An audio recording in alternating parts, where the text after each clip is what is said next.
ओम नमः शिवाय शिवजी सदा सहाय। ओम नमः शिवाय गुरुजी सदा सहाय। 30वां अध्याय सती का देह त्याग। 33वें अध्याय में देह सती का त्याग, इस कारण मख में हुआ विप्लव का साम्राज्य।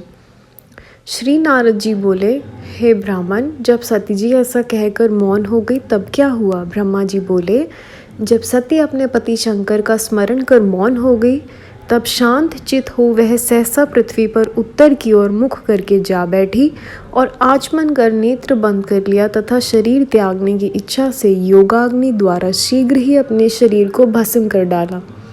फिर तो आकाश और भूमि, देवताओं और मुनियों को भयभीत करने वाला अद्भुत हाहाकार मच गया।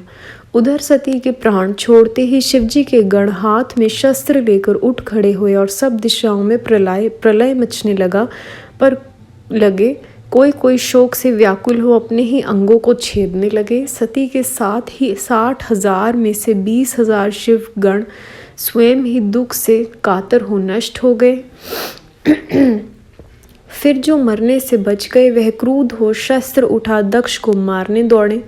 उनके इस आक्रमण को देख विघ्नों की शांति के लिए महर्षि भृगु वेद मंत्रों से अग्नि में आहुतियों देने लगे, जिससे महाबलशाली ऋभु नामक बहुत से असुर उत्पन्न हो गए। उनसे शिवगणों का युद्ध होने लगा। उन्होंने शिवजी के गणों की शक्ति क्षीण कर दी।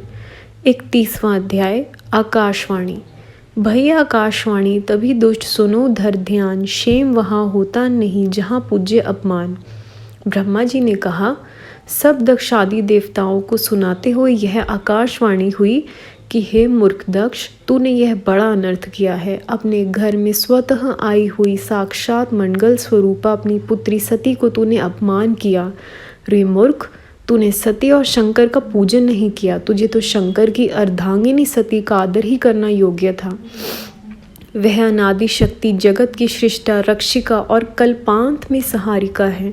इस प्रकार भगवान शंकर की सबसे स्वामी और सब देवों कल्याण करता है, जिनके दर्शन मात्र से सब यज्ञों को फल प्राप्त हो जाता है। परंतु तुझ दुष्ट ने उनका सत्कार नहीं किया, इस कारण तेरा यज्ञ नष्ट हो जाएगा। क्योंकि यहाँ पूज्यों की पूजा नहीं होती, वहाँ अमंगल ही होता है। रे दक्ष, जो तू समझता था कि शंकर की पूजा किए बिना मैं ही अपना कल्याण कर लूँगा, अब तेरा वह गर्व चून चून हो जाएगा। सर्वेश्वर शिव से विमुख होने पर कोई भी देवता तेरी सहायता करने योग्य नहीं है। 32वां अध्याय वीरभद्र और महाकाली की उत्पत्ति। 32वें अध्याय में वीरभद्र का जन्म, उत्पत्ति महाकाली की तथा यथोचित कर्म। नारद जी बोले, ब्रह्मा जी, उस आकाशवाणी को सुनकर दक्ष तथा अन्यों ने क्या किया, वह सब मुझे सुनाइए। ब्रह्मा जी ने कहा, उस वाणी को सुनकर सभी देवता और मुनि आश्चर्य करने लगे और शिवजी की माया से किसी के मुंह से एक शब्द भी न निकला।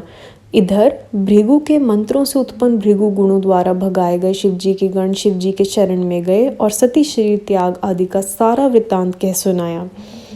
उसे सुन पराक्रमी शंकर के क्रोध का अंत न रहा। लोक संहारकारी शंकर ने अपनी एक जटा उखाड़ कर उसे एक पर्वत पर दे मारा, जिससे उसके 2 खंड हो गए और महाप्रलय के समान एक भयंकर शब्द के साथ महाबलशाली वीरभद्र उत्पन्न हुए। फिर जटा के दूसरे भाग से अत्यंत भयंकर और करोड़ों भूतों में घिरी हुई महाकाली उत्पन्न हुई। तदनंतर महाबली वीरभद्र ने शिवजी को प्रणाम कर हाथ जोड़ निवेदन किया कि हे प्रभु, मैं क्या करूं, मुझे शीघ्र आज्ञा दीजिए। यदि आप कहें तो मैं क्षण भर में ही समुद्र को सोख डालूं, पर्वतों को चूर कर दूं, ब्रह्मांड को भस्म कर डालूं अथवा देवताओं और मुनीश्वरों को भस्म कर दूं। आपकी कृपा से मेरे लिए कोई भी कार्य करना अशक्य नहीं है। यह सुन मंगलापति भगवान शिव किंचित संतुष्ट हुए और वीरभद्र को आशीर्वाद देकर बोले, हे तात वीरभद्र, ब्रह्मा का पुत्र दुष्ट दक्ष एक यज्ञ कर रहा है जो बड़ा अहंकारी और विशेषकर मेरा विरोधी है। तुम जाकर उसके यज्ञ को विध्वंस कर दो और देवता, यक्ष, गंधर्व जो वहाँ हो तो आज उन सबको भस्म कर डालो तथा ब्रह्मा, विष्णु, इंद्र, यम कोई भी बचने न पाए। तुम्हारे वहाँ पहुँचने पर विश्व देवा आदि तुम्हारी स्तुति करेंगे, परंतु तुम उन्हें भी भस्म करके शीघ्र ही मेरे पास चले आना। जो देवता दधीचि ऋषि के कहने पर भी मेरे विरोधक बने बैठे हैं, उन्हें आकूल कर अग्नि में जला डालना। और हे वीर, दक्ष को तो उसकी पत्नी और बांधवों सहित जलाकर पुनः तिल मिलाकर तिलांजलि दे आना। वीरभद्र से ऐसा क्रोध में आंखें लाल किए भगवान शंकर मौन हो गए। संगत जी, यह अध्याय यहाँ समाप्त होते हैं। कुछ भूल चूक हुई हो प्लीज़ माफ़ करिएगा।